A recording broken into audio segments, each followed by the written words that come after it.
This week, many of us watched a video that has gone viral online of a young Navy Lieutenant JG. I have a lot of problems with this video. The coolest thing I did on board was to be able to participate in a LGBTQ spoken word night, and I was able to read a poem that I wrote to the whole ship. And that was probably the culmination of the whole deployment. I hope we train our officers to prioritize their sailors, not themselves. Did it surprise you that a junior officer says the highlight of her deployment, her first, and the ship's first, was about herself and her own achievement? I'll tell you why I'm particularly proud of this sailor. So her grandfather served during World War II, and he was gay, and he was ostracized in the very institution that she not only joined and is proud to be a part of, but she volunteered to deploy on Ford, and she'll likely deploy again next month when Ford goes back to sea. Sir, we ask people from all over the country, from all walks of life, from all different backgrounds to join us. And then it's the job of a commanding officer to build a cohesive warfighting team that is going to follow the law. And the law requires that we be able to conduct prompt, sustained operations at sea. And so we have to, that level of trust that a commanding officer develops across that unit has to be grounded on dignity and respect. And so if that officer can lawfully join the United States Navy, is willing to serve and willing to take the same oath that you and I took to put their life on the line, then I'm proud to serve aside them. Admiral, I agree with that. I don't care who you are, as long as you join our military to fight for the freedom of our country and protect our country. The problem that I'm having is the obsession with race, gender, sex. It's focused on self. It's not focused on team. Ashli Babbitt was a traitor. She was a traitor to this country. She was part of a violent mob that tried to overthrow our democracy. Ashli Babbitt knew what she was doing when she stormed the Capitol, and she knew it was illegal. She wasn't a martyr. She was and is a traitor. She voluntarily broke into the Capitol armed with a weapon. That's a clear violation of the law and the oath she swore to uphold during and after service. If we equate the January 6th insurrection with genuine sacrifice, then we cheapen everything our service members have fought and died for. We tell people that trying to kill fellow Americans inside the Capitol is no different than dying on the battlefield protecting them. We erode the trust Americans have in our military, and we feed the lie that January 6th was anything more than an act of treason. This resolution is nothing more than a pathetic attempt to strip away the earned honors of a veteran who deployed 7 times during her many years in the United States Air Force. Ashli Babbitt earned these funeral honors through her service to this nation. My colleagues reference Section 985 of Title 10, which gives the executive branch the right to strip funeral honors away from someone who has been convicted of a capital crime. That section has nothing to do with Ashli Babbitt. Ashli Babbitt was never charged with or convicted of a crime. She has never been found guilty of anything by a juror of her peers. In fact, the federal government recently settled a wrongful death lawsuit and paid $5 million to her family as part of that settlement. Let me get cut to the chase, and I'll try to be brief here. We hear a lot of talk on the floor of the Senate about patriotism, about love of country, about how we have all got to work together for the common good. And it would seem to me that when we talk about those who sacrifice, those who have put their lives on the line to defend this country, we're talking about the men and women in America who are veterans.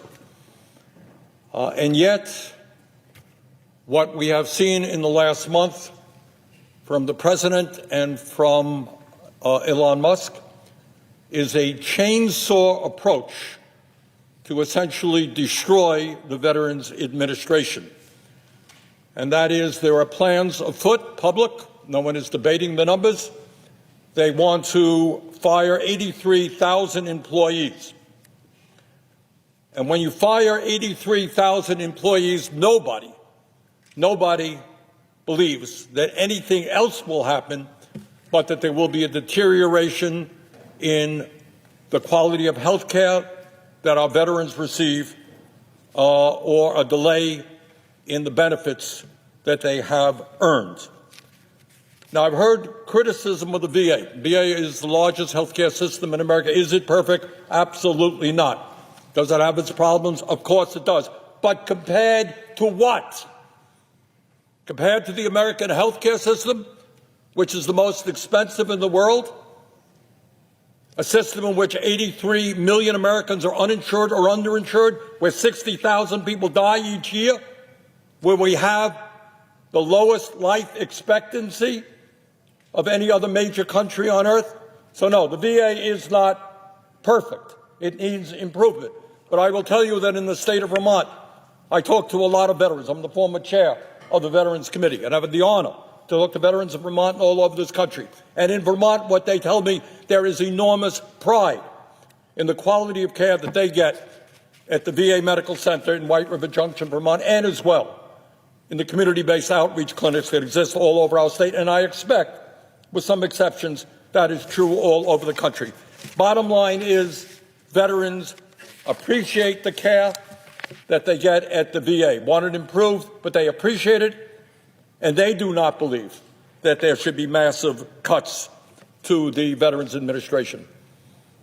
Truth is that in fiscal year 24, before Trump took office, the VA reported over 36,000 vacancies, including 2,400 doctors, 6,300 registered nurses, 1,800 social workers, and 1,200 custodians. When you have a workforce shortage, the solution is not to fire 83,000 people. It is to add people. It's to make sure you know where your workforce is going, that you have quality people, but you don't lay off 83,000 people. That's not just my view. It would seem to me that before you take a chainsaw to the Veterans Administration, you might want to talk to the veterans organizations and see what they think about it. The Veterans of Foreign Wars, VFW, said, quote, "We call upon VA to reconsider its planned reduction of 83,000 employees and thoroughly review any proposed cuts prior to rolling out further announcements like this," end quote. Paralyzed Veterans of America said that they are, quote, "deeply troubled by actions being taken in Washington, D.C. that are already having a detrimental impact on the services that veterans with spinal cord injuries and diseases like ALS and MS rely upon," end quote. The Disabled American Veterans, the DAV, said, quote, "We are extremely concerned about the leaked proposal to arbitrarily eliminate 80,000 VA employees," end of quote. That is what some of the major veterans organizations are saying, and I've talked to virtually all of the veterans organizations, and they are deeply, deeply, deeply concerned about the cuts that we have seen and the cuts that Musk is proposing. So, Madam President, this is not a difficult issue. Everybody here wants to make the VA more efficient. The way you do that is to come up with some plans. You work with the Veterans Committee, and you see how we can make the VA more efficient. Nobody in their right mind thinks that just firing 83,000 people is the way to go. And let me be very clear. Mr. Musk has made it public that he thinks that we should privatize anything that can be privatized. There are people, not all, people in the Republican Party who eventually want to privatize Social Security. We're looking at $880 billion in cuts in Medicaid to dismantle that very important health care organization. And if anybody thinks that the laying off of 83,000 employees of the VA, the lowering of quality care that our veterans will receive, is not a prelude to the movement to privatize the VA, you would be surely mistaken. The senator from Alabama. Reserving the right to object. You know, on November the 5th, President Trump was given a mandate. Get this country straightened out. This included waste, fraud, and abuse in our federal government. over all agencies. The VA is a perfect example. Under President Biden, the VA increased its staff 80,000 employees in 4 years. Let me repeat that. Under President Biden, the VA increased its staff 80,000 people. You'd think that this would mean that we would increase the efficiency of our VA 80,000%. Unfortunately, that's not the case. Despite the Biden administration ballooning the size of the department, the VA has nothing to show for it.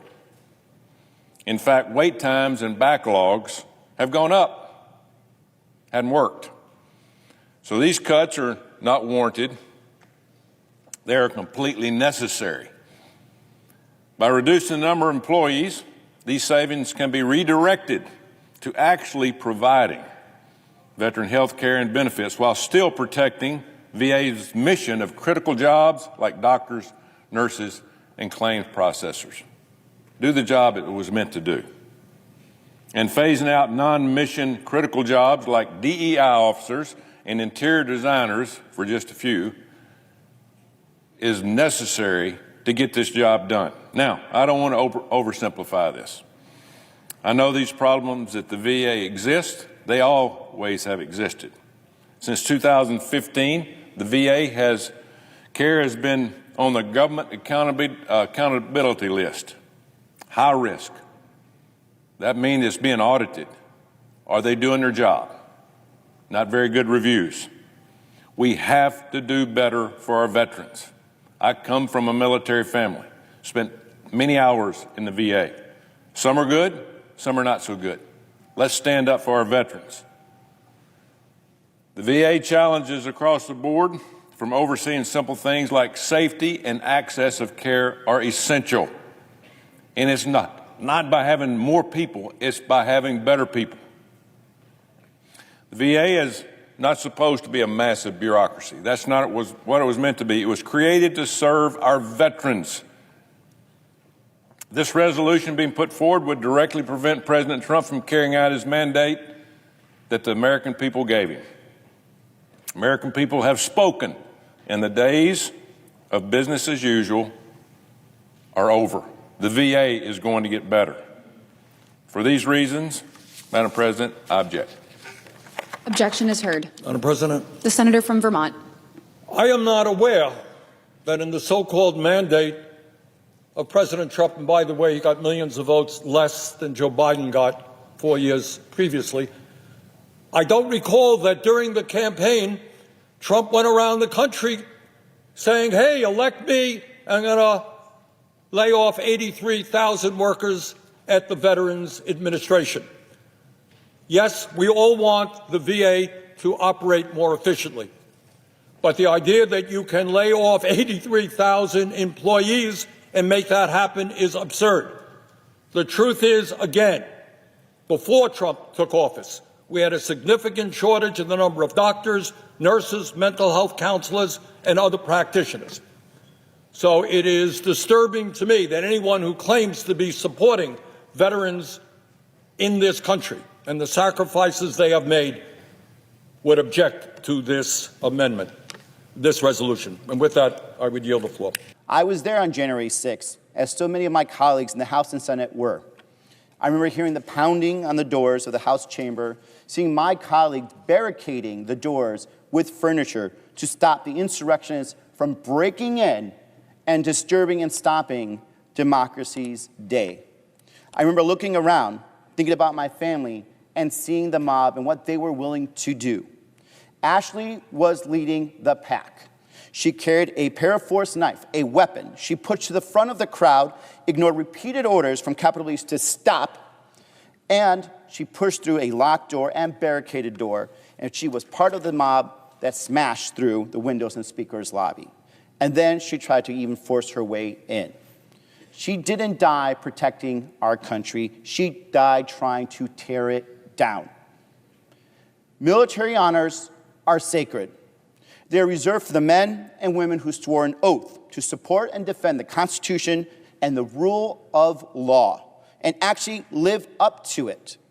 To give them to Babbitt would be a spit in the face to all of them and to every veteran who died defending this country. I took that very same oath 25 years ago when I joined the United States Marine Corps. I saw what real service and dedication and sacrifice looked like in Iraq. I saw Marines dying, holding the line so others may have a chance to live. And I buried brothers who gave everything to protect others, to protect this nation. To pretend that Ashli Babbitt deserves the same honors is not only a betrayal of their service, of the oath that they had, but it's also a betrayal of all the oaths that we have all sworn, and is a desecration of the sacrifices our fallen service members have made. Those who served are expected to uphold our oath and military standards even after we are done with our service.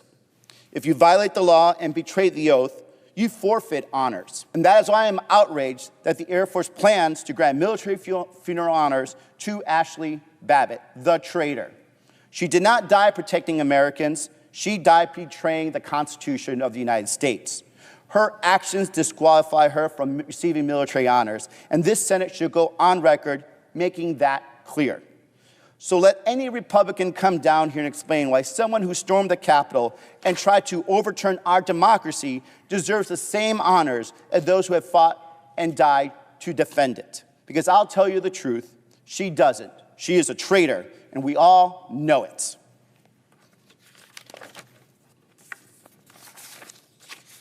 I ask unanimous consent. The Senate proceed to consideration of S.R. 32, submitted earlier today.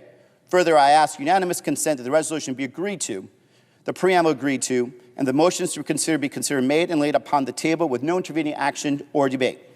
Is there an objection? Mr. President, The senator from Alabama. reserving the right to object, this resolution is nothing more than a pathetic attempt to strip away the earned honors of a veteran who deployed 7 times during her many years in the United States Air Force. Has Ashli's family not already been through enough? Are Democrats just hell-bent on piling on?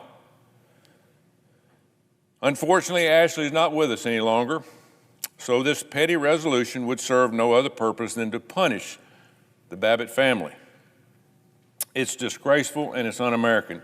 In case my colleague is unaware of this, the Constitution still applies even to those you disagree with politically. This is nothing more than political grandstanding. I ask my colleague, where are the resolutions calling to revoke the honors from veterans involved in the 2020 Black Lives Matter riots after George Floyd? How about the ones that participated in a 6-month siege of a federal courthouse in Portland, Oregon? Or the ones who attacked the White House in May of 2020, injuring more than 60 Secret Service agents? They don't exist because it doesn't fit the narrative from the senator from Arizona. And so, Mr. President, for those reasons, I object. The objection is heard. Mr. President, The senator from Arizona. so today we had a chance to stand with the brave men and women who made the ultimate sacrifice for this country in uniform. Ashli Babbitt is not that. She is a traitor. She will be a traitor, and she died a traitor, and let the halls remember that here. My colleague from across the aisle refused to do that and said he stands with the traitors of January 6th. He's trying to say that an insurrectionist who broke into the Capitol with a knife deserves the same honor as the men and women who gave their lives for this country on the battlefield. It doesn't matter how many times she went. It doesn't matter how many times she was deployed. Benedict Arnold was one of the best generals we had until he betrayed us during the American Revolutionary War. He was still a traitor. Ashli Babbitt is a traitor. Ashli Babbitt's actions on January 6th are about as dishonorable as it gets. Giving her honors undermines the Constitution, and it undermines the real sacrifice of millions of veterans who defend our country. My colleague just set a dangerous precedent today. He is standing with the traitors of January 6th. You do not deserve that, America. The veterans of this country do not deserve that. I yield back.